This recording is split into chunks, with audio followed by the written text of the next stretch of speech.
Article today is about Maryland. This is from ABC News. Maryland Governor Wes Moore is set to issue 175,000 pardons for marijuana convictions. Maryland Governor Wes Moore is scheduled to sign an executive order to issue more than 175,000 pardons for marijuana convictions. Maryland Governor Wes Moore is doing this on Monday. The governor's office said the administration is describing the pardons as the largest state pardon to date. The governor's actions regarding cases related to the use of paraphernalia make Maryland the first state to take such action, his office said. The pardons will forgive low-level marijuana possession charges for an estimated 100,000 people, according to the Washington Post, which first reported on the order Sunday night. Moore plans to sign the executive order today in the state capitol in Annapolis, with Maryland Attorney General Anthony Brown in attendance. Recreational cannabis was legalized in Maryland in 2023 after voters approved the constitutional amendment of 2022 with 67% of the vote. Maryland decriminalized possession of personal use of amounts of marijuana on January 1st, 2023, and now 24 states in the District of Columbia have legalized recreational cannabis. The Moore-Miller administration is committed to promoting social equity and ensuring the fair and equitable administration of justice, the governor's office said. Because the use and possession of cannabis is no longer illegal in the state, Marylanders should not continue to face barriers to housing, employment, or educational opportunities based on convictions for conduct that is no longer illegal. Brown, a Democrat, Jason. But anyway, Brown, he's a Democrat. But Brown we know. described the pardons as certainly long overdue as a nation and a racial equity issue. While the pardons will extend to anyone and everyone with a misdemeanor conviction for the possession of marijuana or paraphernalia, this unequivocally, without any doubt or reservation, disproportionately impacts in a good way brown and black Marylanders, Brown said. More than 150,000 misdemeanor convictions for simple possession of cannabis will be affected by the order, which will also cover more than 18,000 misdemeanor convictions for use or possession with intent to use drug paraphernalia, according to a summary by the governor's office. The pardons reflect a number of convictions. Some individuals may have had more than one conviction pardoned through the process. The pardons will not result in anyone being released from incarceration. After Moore signs a pardon, the Maryland judiciary will ensure each individual electronic docket is updated with an entry indicating the conviction has been pardoned by the governor, a process that should take about 2 weeks, the governor's office said. The governor's order also directs the state corrections department to develop a process to indicate a pardon in an individual's criminal record, a process expected to take about 10 months to complete. The pardons absolve people from the guilt of a criminal offense, and individuals do not need to take any action to receive the pardon. A pardon is different from an expungement. Although the judiciary will make a note on the record that the offense has been pardoned, it will still show on the record. Expungement is a process by which a criminal conviction is destroyed and removed completely from the public record, which requires an additional step. So, before I kick off the commentary here and hand it over to all the other great panelists and pundits on today's show, allow me to just chime in with my little John what over the top of this article, because I wanted to cover this article, A, because I think it's incredibly good news, and B, I wanted to correct, I think, the way in which this article differentiates between an expungement and a pardon.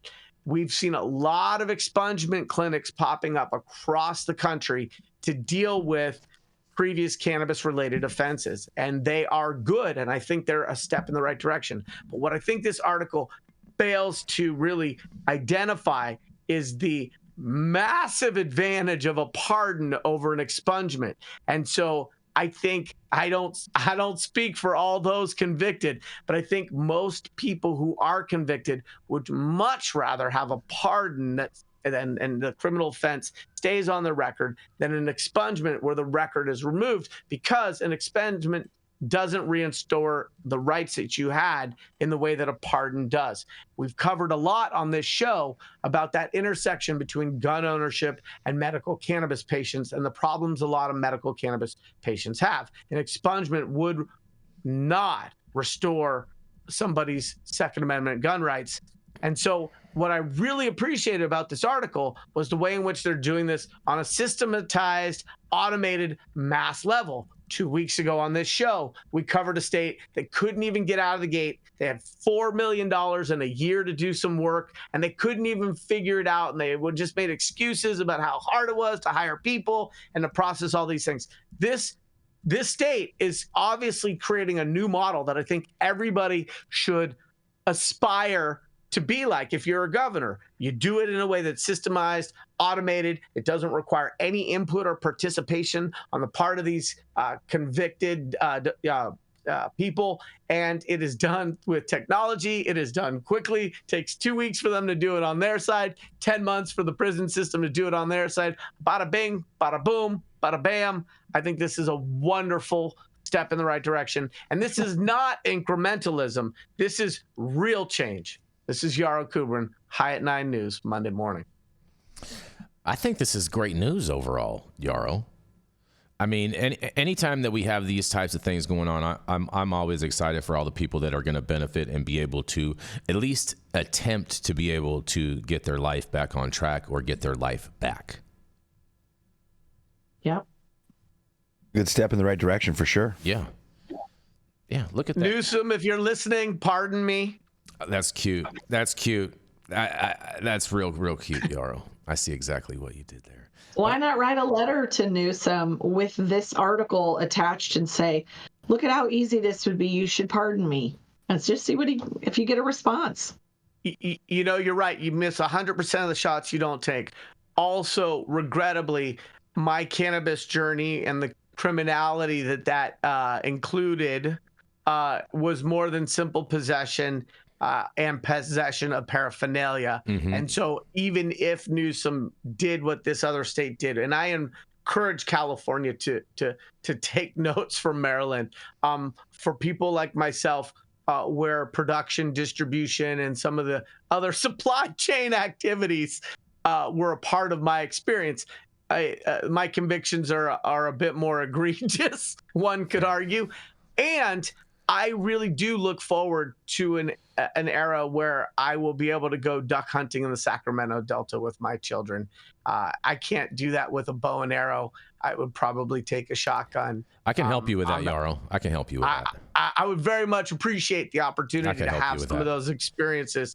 And so I do think that this, thank you, and I'm going to say yes to you on that, Jason. I do think the pardon is the new, to me, sort of the basic level of how we undo those harms that were done during that era of prohibition. And so this, to me, is deeds. It's not words. It's not a press release. It's a full release, and it is actually being done in a way that is scaled and where they're using technology. I don't think this is going to cost them a lot of money to do, and they are not requiring any effort on the part of the public. That's great. They're doing the right thing.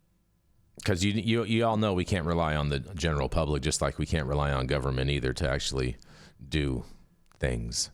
But well, if you require, so it was proposed to do things like that. So one of the first district attorneys that pioneered this was a woman in the East Bay in Contra Costa County. Yep. And then San Francisco started doing some stuff like that. And then the district attorney of Sonoma County, Jill Ravitch, who is far from desirable, said, well, I can't do it. It's going to require all this time. All the defendants are going to have to come to the court, and it's going to clog up our courts, and blah, blah, blah, blah, blah, blah, blah, blah, blah. And so when you say we can't rely on the public, I think what I'm saying is that anytime you have the interactions with the public, you have to do outreach, you have to inform them, you have to let them know how that process works, and you have to pay people to interact with them. And all of that is just a waste of time and money. There's not a single person in the whole world that's going to say, no, I don't want a pardon. How dare you? And so why not just do it without people's involvement? Why not just do the right thing in the most efficient way possible? And I think Maryland has just set a very high bar. They did set a high bar, and I'll tell you who else set a high bar in the chat is Steve Blassingham. Shout out, Steve. He says, why does Yarrow duck hunting give me visuals of an Elmer Fudd cartoon? Yes. And on that, we're going to go to a commercial, and we're going to be right back.